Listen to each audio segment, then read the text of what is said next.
오늘은 쓸개골 탈구 수술 후 재활 방법에 대해서 다루는 두 번째 파트입니다. 이번에는 각각의 재활 방법, 왜 하는 건지 또 어떤 장점이 있는 건지 한번 알아볼 거예요. 두 번째는 간단한 Q&A, 한번 간단하게 언제까지 약을 먹어야 되는지, 약을 왜 먹는지, 또 붕대는 왜 하는지, 입원을 며칠 해야 되는 건지 그런 거 있죠? 그런 거 한번 알아보도록 할게요. 일단은 저희가 쓸개골 탈구 수술 이후에 할 수 있는 재활 방법은 이렇게 10가지 정도가 있어요. 엄청 많다, 그쵸? 하나씩 한번 알아보도록 할까요? 일단은 우리가 콜드 테라피는 앞에 영상에서 충분히 다뤘어요, 그쵸? 수술하고 4일 정도 해야 된다. 왜? 통증과 부종을 줄이기 위해서 한다고 했어요. 이때 마사지를 한다거나 히트 테라피를 하시면 안 되죠. 염증을 유발할 수 있기 때문에 일단 콜드 테라피는 4일 정도 동안 한다. 또 어떻게 하는지에 대해서 설명을 드렸고요. 두 번째는 ROM, 관절 수동 운동이다, 맞죠? 무릎을 꼭 굽혔다가 폈다가 하는 방법들 설명을 해드렸고요. 실제로 수술하고 난 다음에 애기들이 걸을 수는 있지만 실제로 이렇게 걷는 거예요. 어기적. 그래서 걸을 수 있는 거에 만족하지 않고 정상적인 무릎의 기능을 회복하게 하기 위해서 움직임들을 하는 게 관절 수동 운동이에요. 히트 테라피, 열하는 거 설명드렸다, 그쵸? 왜? 혈류순환을 도와주려고. 혈류를 통해서 대부분의 회복인자들이 전달이 되다 보니까 중요하다, 그쵸? 네 번째, 마사지도 충분히 설명드렸고, 다음번 독립 영상에서 마사지 방법도 한번 다뤄볼 거예요. 그 다음에 이제 왼쪽 사진에서 보는 것처럼 텐스나 NMES 장비가 있어요. 요거는 실제적으로 집에서 구비하시긴 힘들 거고 보통 병원에서 실시되거든요. 그래서 텐스 같은 경우에는 수술하고 초창기 때, 또 NMES 같은 경우에는 수술하고 이후에, 이런 식으로 각각의 목적도 있고 이유가 있어서 일단 요거는 수의사 선생님하고 상담을 해보시고, 대부분 저희가 한의원에서 하는 겁니다. 한의원에서 붙여놓으면 막 찌릿찌릿 하는 거 있죠? 그 부분이 텐스랑 NMES예요 7번이 보호자분들이 좀 많이 궁금해 하시는 것 같아요. 즉, 이거를 활용하는 사람도 있는 것 같은데 왜 우린 안 하지? 이런 고민들을 많이 하시는 게 요 스텝입니다. 스텝. 왼쪽 사진에서 보는 겁니다.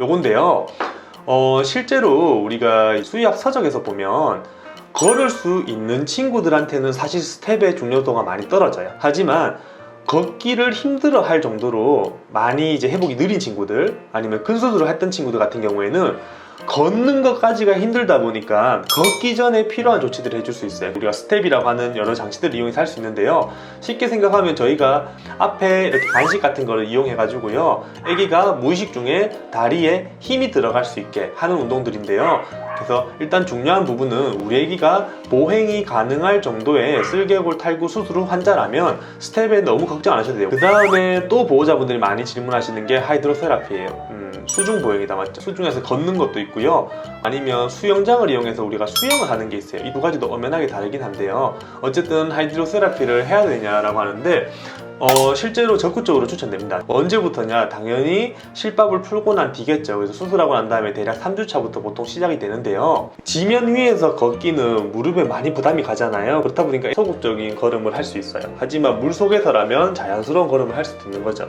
기능의 회복을 많이 도와줄 수 있고요, 실제로 지면에서 걸을 때 사용하는 근육과 수면 안에서 쓰는 근육이 다르다 보니까 하이드로세라피는 할 수 있다면 도움은 많이 돼요. 하지만 아셔야 될 게 물 안에서 걸을 때 얘기입니다. 근데 대부분의 작은 강아지들 있죠, 실제로 우리가 수중 보행을 시켜보면 물 위에 떠다니는 애들이 있습니다. 도움 하나도 안 됩니다. 실제로 수중 보행하고 난 다음에 애기들 물이 다 젖잖아요. 그럼 저희처럼 이렇게 닦고 나오는 게 아니고 몸을 다 말려야 되거든요. 근데 수술하고 난 다음에 그 친구가 다리도 약한데 매번 할 때마다 몸을 씻기고 몸을 말리고 해야 되는 그 과정을 거치다 보니까 우리 아기가 물속에서 걷는 거를 잘 하지 못한다라고 하면 다른 방법으로 돌아가시는 게 좋아요. 그게 대표적인 게 이제 뭐냐면 수영시키시는 거다, 맞죠? 그래서 수영과 수중보행의 큰 차이는 뭘까요? 발이 땅에 닿이냐 안 닿이냐입니다. 수영 같은 경우에는 실제로 땅에 발이 닿이지 않죠. 그렇다 보니까 애기들이 좀 더 적극적으로 발을 이렇게 빠지지 않으려고 많이 쓰는 것 같아요. 그리고 수중보행이랑 수영이랑 뭐가 다르냐? 실제로 관절의 사용 범위는 수중보행이 더 넓어요. 그래서 수중보행을 잘 한다라고 하면 수중보행이 더 도움됩니다. 그 다음이 이제 아쿠펑처예요. 실제로 논란이 많이 된다, 그쵸? 어떤 병원에서 쓸개골 탈구 3기, 4기 환자인데 침으로 낫게 해주겠다, 그런 얘기들도 있고, 또 실제로 저희 병원만 하더라도 보호자분들이 쓸개골 탈구가 심한데 수술을 시켜주고 싶지 않다, 그래서 침 치료를 하면 안 되겠냐라고 많이 오시는데요, 일단 저희는 노입니다. 그런 경우는 재활 자체를 권장드리지 않아요. 단 아주 나이가 많거나 수술하기 힘들 정도로, 아니면 기저질환이 있어요. 뭐 당뇨가 있다거나 쿠싱이 있다거나 이런 친구들 같은 경우에 관절염의 완화를 목적으로 침치료를 할 수는 있지만 쓸개골의 회복 내지는 쓸개골 단계의 축소를 위해서 재활을 하진 않아요. 그거는 재활의 능력 밖의 일입니다. 절대 현혹이 돼서는 안 되시고요. 쓸개골 탈구 수술 이후에 침치료까지 권장하지는 않아요. 단 관절염이 매우 심하거나 십자인대 손상이 있어서 그 염증을 없애겠다 도움될 수는 있어요. 하지만 그 염증을 없앨 수 있는 거는 레이저 치료도 있고 여러 가지 방법들이 많기 때문에 굳이 저는 아쿠펑처를 권장할 것 같지는 않습니다.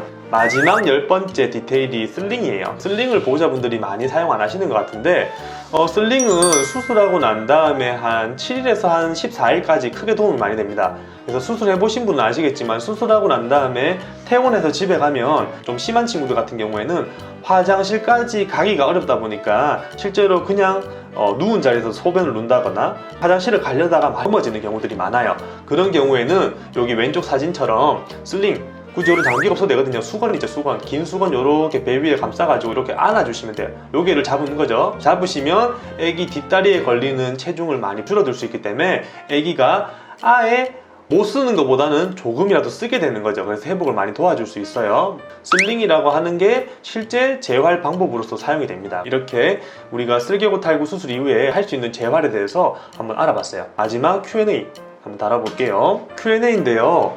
일단 보호자분들이 많이 질문하시는 게 약을 언제까지 먹냐, 붕대를 언제까지 해야 되냐, 그 다음에 또 질문하시는 게 병원에 입원 기간은 언제까지 입원을 해야 되냐, 이런 질문 많이 하시는 것 같아요. 우리가 약을 왜 먹냐 하면요, 일단 저희 병원 프로토콜을 설명해 드리면 수술하고 난 다음에 실밥을 보통 2주 있다 풀어요. 그 다음에 한 달 차가 되면 중간, 그 다음에 2달, 이렇게 우리가 체크를 하거든요. 그래서 요 점 때는 병원에 오셔야 돼요. 수술하고 난 다음에. 그러면 수술하고 난 다음에 2주까지는 2주차에 우리 많아요. 실밥 제거한다 맞죠? 실밥 제거하고요. 한 달 되면 많아요. 정확히 회복의 중간입니다. 그래서 중간 체크를 하게 돼요. 그 다음에 이때는 마지막 체크, 최종 체크를 하게 되는데요. 약은요, 처음 실밥 풀기 전까지 이렇게 2주까지는 뭘 먹냐 하면 항생제를 복용하게 돼요. 왜? 수술했으니까. 수술 부위가 감염되지 않도록 아물게 하기 위해서 항생제를 복용해야 된다, 그렇죠? 그리고 두 번째는 당연히 진통제를 복용하겠죠. 그 다음에 실밥을 풀고 난 다음에 항생제가 필요한가요? 필요 없어요. 잘 아물었기 때문에 항생제가 빠집니다. 진통제와 소염제 내지는 뭐 위장암 보호제 등등 여러 가지 약을 드리죠. 근데 보통 약용량이 많이 줄어듭니다. 한 달 차부터 2달 차까지는 아이들마다 다르긴 하지만 대부분의 경우는 약이 없어요. 이때 체크하실 때 보면 잘 걷거든요. 염증도 없고 잘 걸어요. 그래서 약을 안 나가는 경우가 많고요. 물론 병원마다 좀 다를 수는 있지만 보통 약을 복용하지 않는다라고 아시면 좋을 것 같습니다. 두 번째, 붕대는 언제까지 하냐?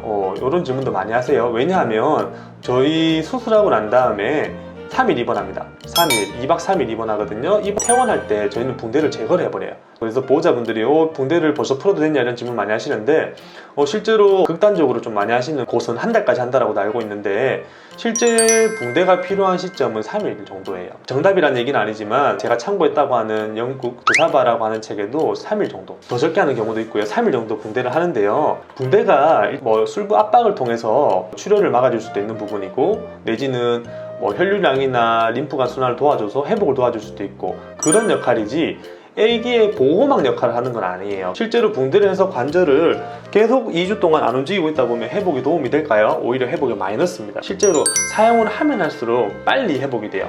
뛰는다는 얘기가 아니고 적절하게 사용을 해야지 회복이 되기 때문에 붕대는 3일까지면 충분합니다. 단 이제 수의사 선생님이 특정 이유를 바탕으로 붕대를 좀 더 오래 할 수는 있으니까 그 부분은 한번 상의를 해보시는 게 좋을 것 같아요. 그 다음 세 번째가 뭐냐면 입원 기간이에요. 입원 기간도 많이 물어보시는데 아까 말씀드렸지만 저희 병원 기준으로 3일이거든요. 서울이나 아니면 외국 병원 같은 경우는 하루 입원하거나 입원 안 하는 곳도 있다고 제가 알고 있어요. 또 어떤 곳은 2주 정도 입원하는 곳들도 있다고 했는데 그것도 수의사 선생님의 의료 스타일의 차이인 것 같아요. 그래서 정답은 없다. 단 보호자분이 관리가 잘 된다라고 하면 입원보다는 집에 관리가 나을 거예요. 스트레스적인 측면에서. 두 번째, 만약에 집에서 관리가 힘든 친구라면 엄격한 통제가 되는 병원 생활이 좋을 수도 있어요. 하지만 입원이라고 하는 게 반드시 애한테 좋은 것만은 아니거든요. 스트레스도 많이 받고 치료가 되는 시점이 최소 한 달이잖아요. 그럼 한 달 내내 입원을 할 게 아니라면 언젠가는 내가 관리를 해야 된단 말이에요. 그렇기 때문에 무섭거나 어렵다고 안 할 문제는 아닌 것 같아요. 그래서 잘 생각해 보시고 이번도 결정하시면 될 것 같아요. 정답은 없다라는 거. 요까지가 보호자들이 많이 질문하는 건데 슬개골 탈구 수술 후 재활 어떻게 해야 되는지에 대해서 충분히 알아본 것 같습니다. 우리 아이들 슬개골 탈구 치료 잘 하셔서 평생 잘 뛰어놀았으면 좋겠습니다. 감사합니다.